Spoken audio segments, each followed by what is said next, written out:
Hi friends, welcome back to my channel. Just wanted to give you a little update of the crazy past week I've had. After last week's Goodwill challenge, my daughter closed on a house the next day. So this past week we've been helping her move and getting settled in, and we are so excited that the grandkids are permanently close to us now where they can come and go, and it's going to be a lot of fun for many years. I've had a video half filmed last week showing you some DIY farmhouse type ornaments, and I just have not had the time to finish it, but I decided that I would just go ahead and finish the ornaments and show you the completed ornaments, because honestly they're simple enough where you can basically see what I did. There's a couple of them I'll show you some before and after, or maybe a couple steps before they're completed so you can see how they were constructed, but they're all super simple. And feel free to email me or message me any specific questions if you decide to make some of these. Then I'm going to share with you my tree once I get them all on there. Okay, the first ornaments I want to show you was created out of a whole spool of Dollar General buffalo plaid ribbon. This is like the 2-inch wired ribbon. I cut it into fourths and made 4 bows and wrapped each center of the bow with a little bit of twine. I ducktailed the ends of the bow, and I'm just going to kind of set those around in the tree. This right here is some twine tassels.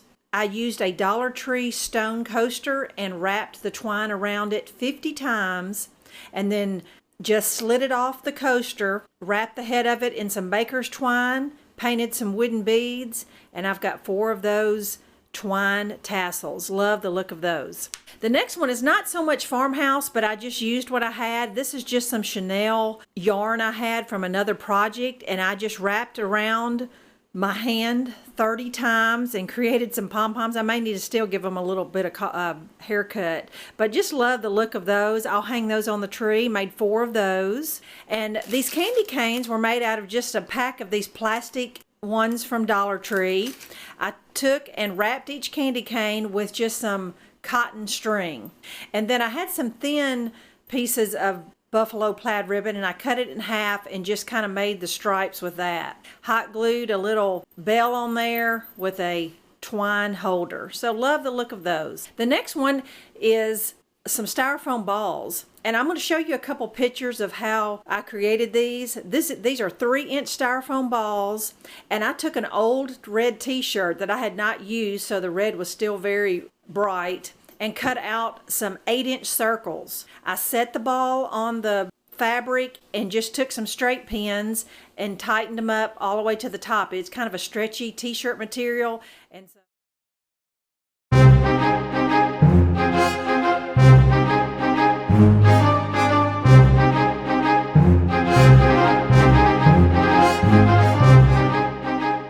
and then just hot glued a ring of twine and a little strip of some vintage fabric and created this. So super simple and quick. And these next 2 ornaments are some thrifted upcycles. I'll try to find the before and after so that you can see what these look like. These were some super bright shiny plastic snowflake ornaments that I ended up spray painting, ended up just putting some glitter glue in the inner areas of this snowflake and added a little red baker's twine, and I love how these almost look like antique ceiling tiles, the way they looked. And last but not least, these kind of silver beaded ornaments. They're plastic beads. I just spray painted them with a brown and took a little sandpaper and roughed them up. They kind of look like metal, and just love how they turned out. So I hope you enjoyed seeing some of my farmhouse inspired, one-of-a-kind ornaments.